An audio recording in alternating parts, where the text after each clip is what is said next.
Hello and welcome to Reportage. This is Danish bin Nabi. Since last one decade, there has been a pause in the relationship between India and Pakistan. To understand what has happened between the two nuclear armed nations, I have with me media advisor to former Prime Minister of India, Sanjay Baru. Mr. Baru, welcome to Reportage. Mr. Baru, writing about the Pakistan's current political situation, rather political turmoil, recently in the Indian Express, you wrote, "What a pity that at a time like this, Indian media does not have a single correspondent posted in the country to report directly. While print media offers at least occasionally a professional view of the development in Pakistan, the electronic media has turned Pakistan reporting and analysis into a soap opera, a circus, and just propaganda." Mr. Baru, what makes you write so? What makes me write so is the fact that this is what I see. I mean, not that I watch too much of television these days. I'm not a TV news person because it's a lot of nonsense on television. I'm mostly a print news person. And till a few years back, print had some good correspondents. In fact, over a period of time, India has had some very top class journalists stationed in Pakistan, whether it was Kuldeep Nair or Shekhar Gupta or Nirupama Subramaniam, Amit Barua, a lot of very good senior journalists were posted in Pakistan, and we had some good Pakistani journalists posted here. And it's very important for both countries to be able to report, objectively, even if there's a little bias about each other to their domestic audiences. Over the years, even when the Soviet Union and the United States did not get along, they had journalists in both countries. And some of the best books on the old Soviet Union have been written by American journalists, like Strobe Talbot, for example. And so, journalists bring a understanding of day-to-day issues and are able to comprehend them within some perspective and write about them. And you cannot, you may not agree with the other country. You may have an adversarial relationship with them. You may have serious differences. You may even go to war with each other. But there is need to be able to report and understand each other. And that is why I wrote what I wrote. You also said that India had journalists like Kuldeep Nair, Shekhar Gupta, such capable journalists who were reporting Pakistan. But why has it stopped now? Well, I think both countries have stopped issuing visas. I don't know the sequence of events. My guess would be that we began that first under this present government. But the fact is that both countries have stopped issuing visas. And in fact, both countries do not even have a diplomatic representation at the ambassador level in each other's country. So the relationship is in a certain, what should I say, a state of freeze. It's been frozen for several years now. And we need to, unfreeze it. And we need to take it forward and see in what way we can have a normal relationship. Mr. Baru, you also wrote that rumors and prejudice fill the vacuum created by the absence of informed, professional, and regular reporting and analysis. That's right. That's right, particularly on television, because there's a lot of propaganda, and often visuals are shown which are old visuals or from different contexts. So there is a lot of planting, what goes on, planting of news. And, there is a lot of gossip because there is no reliable information. And I think it's extremely important for reliable information. Mr. Baru, what about the academic circles? Because in the same article you also wrote about the academics. Has that suffered? Indeed, that too has suffered. At least some of the good academics who have an international kind of reputation meet outside India. They meet in Britain, they meet in the United States, they meet in other parts of the world. So there is at least some social interaction among academics, but of a very small kind of international elite, if you like, in both countries. But at the level of ordinary academics or university teachers or researchers, particularly young researchers. I mean, young researchers, we don't have, studying Pakistan. That was the other point I make in my column, that I was a member of the National Security Advisory Board in 1999 2001. under under Mr. Atal Bihari Vajpayee. Yeah. Pardon? Under Atal Bihari Vajpayee, when he gave you the go ahead on the Pakistan and Chinese studies. That's right. And the chairman of the National Security Advisory Board was Mr. K. Subramaniam, who in fact happened to be the father of our current foreign minister, Mr. S. Jaishankar, Dr. S. Jaishankar. And our group recommended to Prime Minister that we need to train young Indians with a knowledge in Urdu, with a knowledge in other Pakistani languages, Sindhi and Pashto, etc., who are scholars, who study their country, who understand what is happening. And that is extremely important. I mean, you look at the number of China scholars in the United States, and those two countries are by no means friends, right? And yet you have generations of American scholars who have learned the language, who have taught in China. I know a friend of mine who's an Indian American teaching in Tsinghua University. So you have a lot of interaction at the intellectual level between some of these adversarial nations. And I would like to see that between India and Pakistan also. Mr. Baru, what about the think tanks, Indian think tanks presently? How are they working now? Aren't they taking up Pakistan studies at all? Or even if they are taking up the Pakistan studies, are they biased in their research and their reports? Look, biases come second. First, you have to study. Second, you have to write. Third, only then can we say, okay, is this objective study or biased? So, bias is the last problem. But I'm referring to the first problem, which is the absence of study. And if you look at, as I mentioned in my column, some of the best books written in recent years on both China and Pakistan are by diplomats. Shiv Shankar Menon, Nirupama Rao, Vijay Gokhale, all retired diplomats, ambassadors to China, have written excellent books on China. Shyam Saran. And on Pakistan, we have TCA Raghavan, we have Mr. Sabarwal, we have Tilak Deveshwar, a lot of people in government, because they've had access to information, they've had access to travel to Pakistan, and they study. But in the think tanks, there's virtually no expertise. I mean, I'm aware of the kind of quality of people in New Delhi think tanks, the 3 or 4 think tanks that we have, the Institute of Defense Studies, the Observer Research Foundation, or even the economic think tanks like ICRIER. And ICRIER, there's one lady, Nisha Taneja, who has been systematically studying Pakistan for a long time. So you have 1 or 2 people. But by and large, the quality of that work is not very high. So what can be done now about it? How can we take things forward?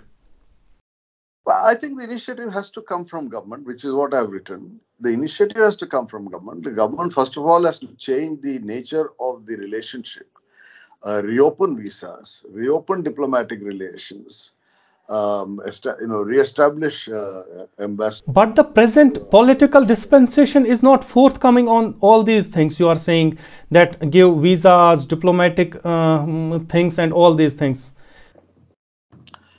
You see, my point is, what is the present political dispensation? I'm not asking them to be friends with Pakistan. All I'm saying is, have normal diplomatic relations. You don't have to be friends with a country to be able to travel to that country or study that country, or allow people to come. And every tourist, every academic is not a spy who's spying on you. And frankly, let me tell you that whatever spying anybody wants to do, these things are done these days electronically, etc. So you don't need physical movement of people. But that's not the point. The point is, I'm not advocating a restoration of relations to the level of that we are all friends. No, I know that is not possible. It will take a long time. But nevertheless, it is possible to have what I call people-to-people contact. There are 3 types of bilateral contacts between nations. One is government to government, 2 is business to business, and 3 is people to people. Even when government to government relations are not good, and we have examples from different parts of the world, you can have good business to business and people to people. So you can say, okay, government to government relations are not good, but on the other hand, there is trade, there is investment flows, and that is where I fault Pakistan. I mean, Pakistan has not allowed India to trade with them. I mean, the objection is a very silly objection that has been told to me by many Pakistanis, that they are not willing to use the term most favored nation, which is the technical term in the multilateral system, World Trade Organization. But the Americans got over that problem with China. When America, United States was opening up the US market to China, they invented a concept. They said normal trade relations. In fact, they then changed it to permanent normal trade relations. It was called PNTR. So it was nothing but MFN, which is most favored nation. And so, I was told by several Pakistanis, oh, we find it difficult to call India most favored nation. I said, don't call it most favored nation.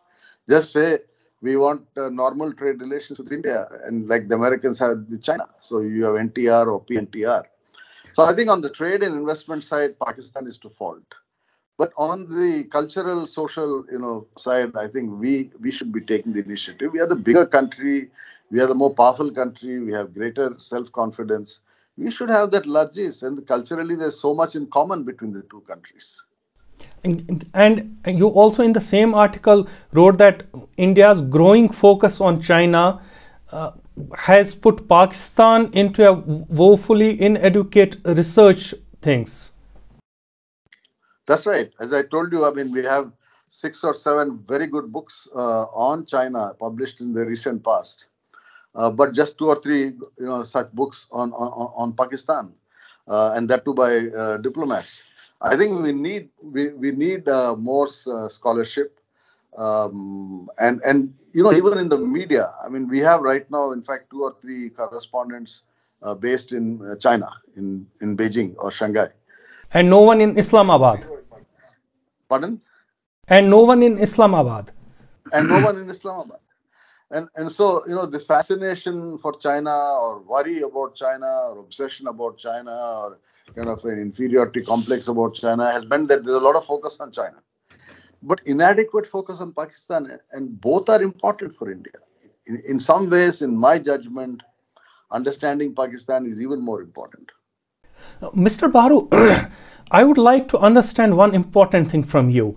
You, in the same article, you wrote about Atal Bihari Vajpayee, how he gave the green signal of funding the high quality research institutions as far as Pakistan and China are concerned. How has this Modi administration, how is it different from the Vajpayee administration? What is the basic difference between the two? Because as far as the Modi administration is concerned, we see no research, we see no scientific methods to any problems. How are two different regimes coming from the same ideology? How are two different regimes altogether different? Well, I think first of all, they are fundamentally 2 different Bharatiya Janata parties. I've written about this past. I've written in a book that I published last year called India's Power Elite. BJP Vajpayee was a very different BJP.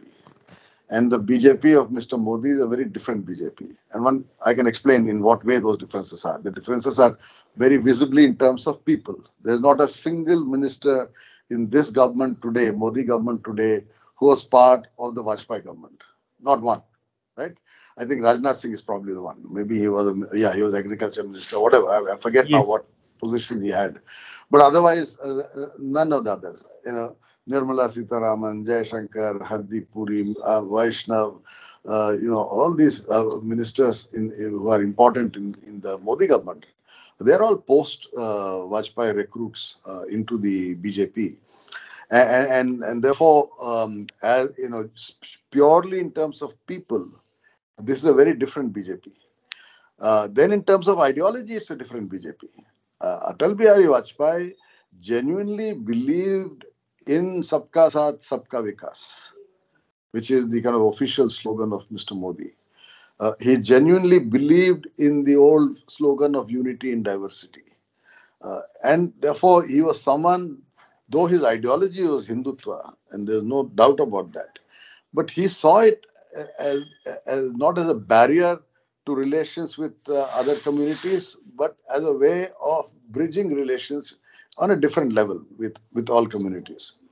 And he ran a composite government which had people from different parts of the country with a political base. I mean, every single minister of Mr. Vajpayee had a political base. When Mr. Modi came to power, he inherited that cabinet. So you had Arun Jaitley, you had Sushma Swaraj. Sushma Swaraj, you had Anant Kumar, you had this Ravi Shankar Prasad, and a lot of ministers from the Suresh Prabhu. All of them are out. One by one, they've all been removed. So the present BJP government is a very different, a fundamentally different one from Mr. Vajpayee in terms of people, in terms of ideology, and frankly, in terms of competence. I mean, I think the most competent minister in this government is the foreign minister, Dr. Jaishankar. And his competence is entirely inherited from his father. I think he learned at home the art of strategic thinking. But apart from Dr. Jaishankar, I think you've had fairly kind of run of the mill pedestrian characters becoming important ministers. I mean, Finance Minister Nirmala Sitharaman is probably the worst finance minister we've had in the last 30 years, ever since Manmohan Singh became in 1991. You just look at the people after that. Manmohan Singh, Chidambaram, Pranab Mukherjee, Yashwant Sinha, Arun Jaitley. They are all a different class altogether. Mr. Baru, the present Modi administration has also sidelined the civil society members of India. People like you, people like most of them are your friends. They have also sidelined the civil society of India. No, they have their own people. I mean, I'm no longer engaged in all of this, but they have their own people. They're trying to build their own army of intellectuals, writers, etc. And they argue that it will take time. But Mr. Baru, do you think they are competent enough? It depends on the discipline. Point is about the competence, not about building their own army or their own civil society. Some of them are, not all. I know some of the people, including I know some people in the RSS for whom I have intellectual respect. I disagree with them, but I know they read books, they think. So there are some. It's not as if they are completely bankrupt. But I think the real question is, what role do they really have? I think that's the question. For example, you take a gentleman like Dr. Swapan Das Gupta, a friend of mine, an Oxford historian, very bright, very articulate. He could certainly have been used much better by this government. He was given a one-term Rajya Sabha membership, and then I don't know what he's up to these days. But so you don't make good use of good people. Mr. Baru, my last question before we wind up this interview.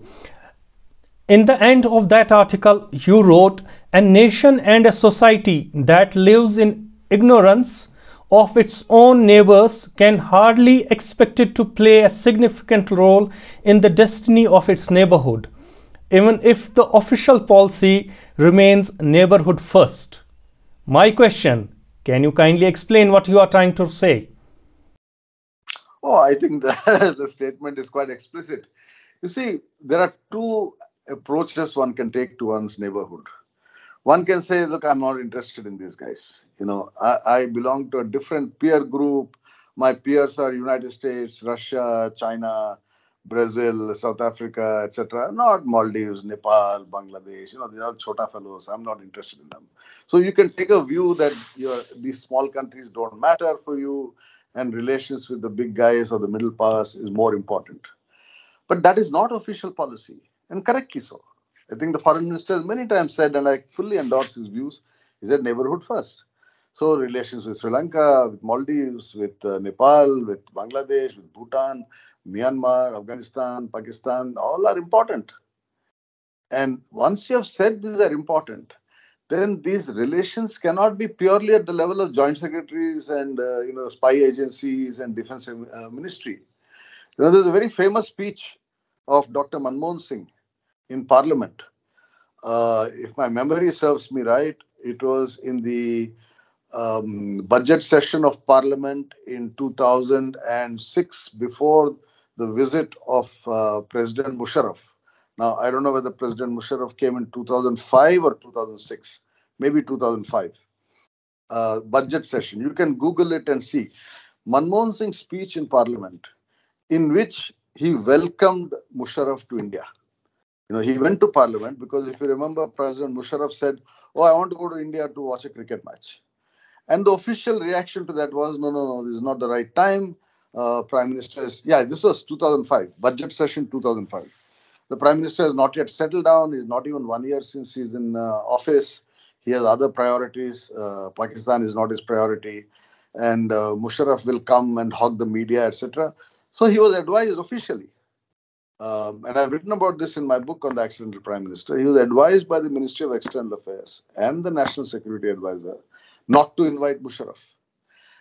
Then the Prime Minister overruled that advice and went to Parliament and gave a very important speech.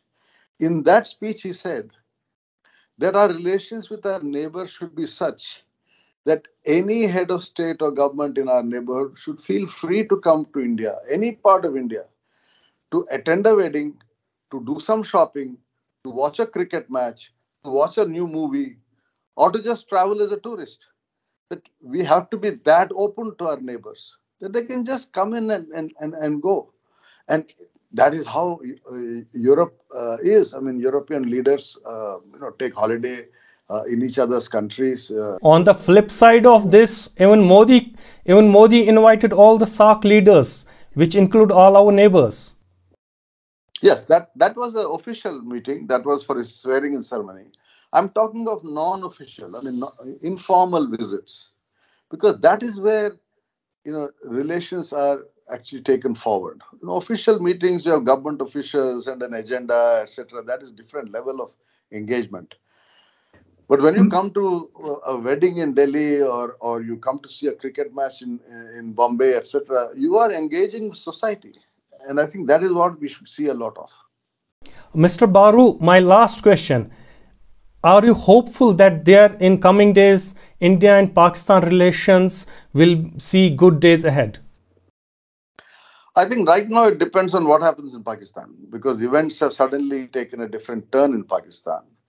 And therefore, I guess the timing is such that till things settle down in Pakistan, I don't expect much movement in the bilateral relationship. But hopefully, whenever these things settle down and we are very clear as to who's in charge, is it Prime Minister Imran Khan, Prime Minister Nawaz Sharif, or Shehbaz Sharif, or General Bajwa, or whoever, once there is someone in charge, I hope we are able to restore the relationship. Mr. Baru, let's hope that things get soon better in Pakistan and we see a good India-Pakistan relations. Thank you. Thank you for talking to me, sir. Thank you. Thank you very much.